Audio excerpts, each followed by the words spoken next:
So Vidya says in the example of the drop, there is a finite drop which merges. Am I the finite drop? Yes, yes. That example of the drop is actually the drop is in the ocean already, but it seems to have a voice. So you're looking at a, okay, let's take a simpler example.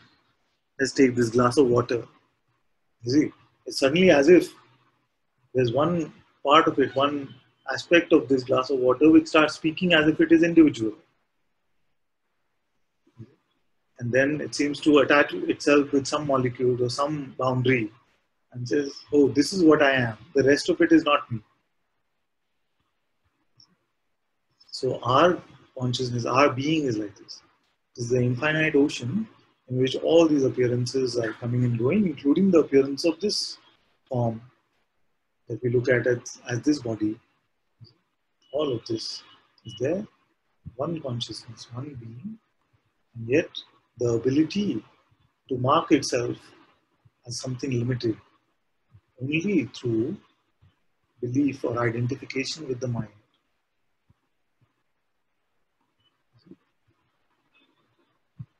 So it is as if consciousness designed this play, this Leela in this way, and then it also designed it in a way where it said to itself, ah, but it's so beautifully designed. See, consciousness doesn't need modesty.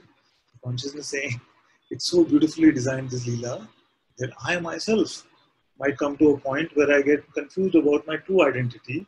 So let me, in the design of this play, also create these alarm clocks, which will show up from time to time and remind myself that I am not this limited entity.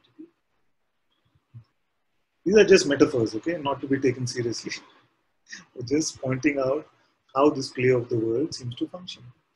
Consciousness itself playing as if it is deluded, as if it is duped by illusion, as Janaka said, and consciousness itself playing the role of Ashtavakra and helping deceiving others come out of this play of individuality. So the person was never actually born. The limited finite being never actually existed. You see? And that is so obvious because if I ask you, in what way is the body concerned about enlightenment? You say, most of you will say body is unconcerned. So where is that one that is concerned about enlightenment, about money in the bank, about manager at work, about anything? That one just doesn't exist. Even at a phenomenal level. It's just an idea about ourselves.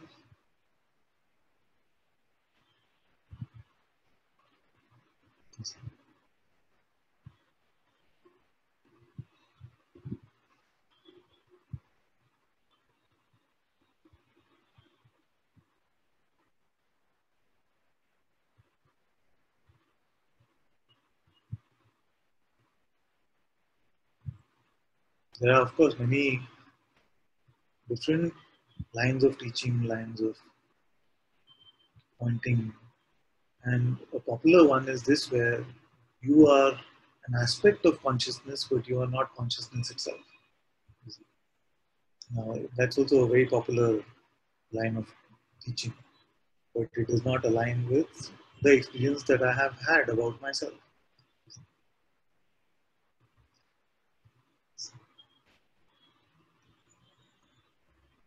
Although I can see some benefits of it in the sense that at least the idea of your being an individual entity is seen to be false even there. Whether you admit to yourself being consciousness and the source of consciousness itself, or a part or a drop within consciousness.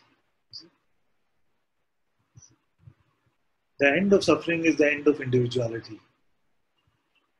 And then you can rest with your experience of your discovery about yourself. At least this much all of us can be certain about, that that entity which wants something, that is the voice of doership, of duality, of desire, There is no tangibility to such an entity. There is nobody like that.